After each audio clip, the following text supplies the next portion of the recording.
एक बार की बात है, एक शेरनी ने जंगल में एक बच्चे को जन्म दिया और जन्म देते ही वो उसी जगह पर मर गई। उतने में उधर से कई सारी भेड़ गुजर रही थी। वो शेर का बच्चा जिसने अभी अभी दुनिया में कदम रखा था, वो उन भेड़ों के साथ मिलकर चला गया। अब वो शेर का बच्चा एक भेड़ की तरह पलने लगा और उन भेड़ों के साथ रहकर वो खुद को भी एक भेड़ ही समझने लगा था। उसने कभी मांस नहीं खाया और वो भेड़ों के साथ मिलकर घास खाने लगा था। उसे कुछ आइडिया ही नहीं था कि एक शेर कैसे रहता है और कैसे अपनी जिंदगी गुजारता है, और उसे ये तक नहीं पता था कि वो एक शेर है, क्योंकि उसके चारों तरफ भेड़ ही भेड़ थी और भेड़ों के ही साथ वो पलने लगा था।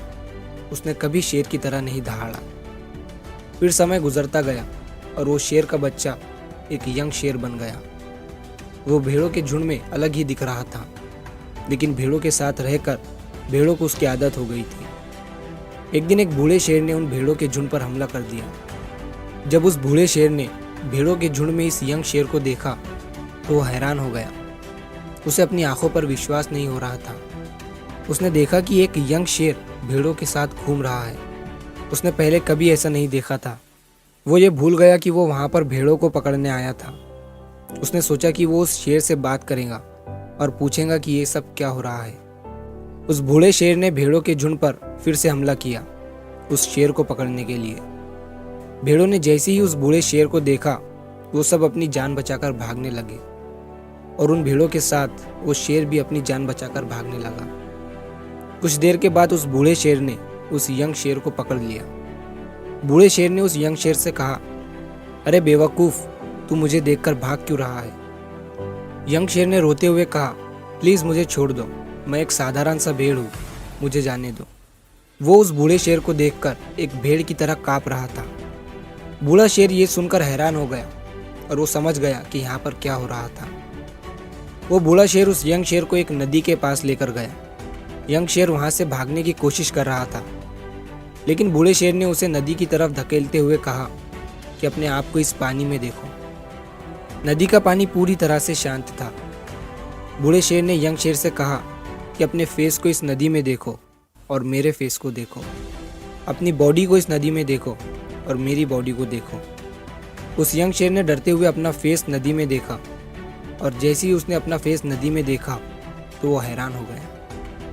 उसने देखा कि वो एक भेड़ की तरह नहीं, बल्कि एक शेर की तरह दिखता है।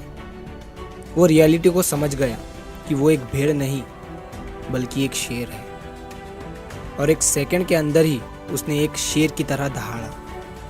उसकी दहाड़ सुनकर पूरा जंगल कांप गया।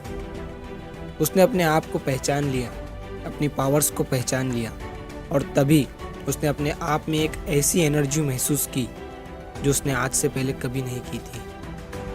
फिर उसने सोचा कि एक भेड़ की तरह जीना रियलिटी नहीं थी, वो सिर्फ एक मेंटली कंसेप्ट था, और अब वो रियलिटी को जान चुका था। इस कहानी से बहुत ही डीप मैसेज निकलकर सामने आता है। अपने अंदर से उस वीकनेस को निकालो जो आपके अंदर झूठ बोल बोल कर बैठा दी गई है। आप भी एक शेर की तरह हो जो भेड़ों के बीच फंस चुके हो। आपके आसपास जितने भी लोग हैं वो आपको ये फील कराते हैं कि आप अपनी लाइफ में कुछ नहीं कर सकते हो, क्योंकि कहीं ना कहीं आप भी उनके साथ रह रहकर उनकी ही तरह बनने की कोशिश करते हैं। आपको इस भीड़ से अलग खड़े रहना है और अपनी पोटेंशियल, अपनी पावर्स, अपनी एबिलिटी को पहचानना है। और जिस दिन आप अपनी पावर्स, अपनी एबिलिटी को पहचान लोगे उस शेर की तरह, तब आपको दहाड़ने से कोई भी नहीं रोक पाएगा। कोई भी आपको आपकी सक्सेस के राह से भटका नहीं पाएगा।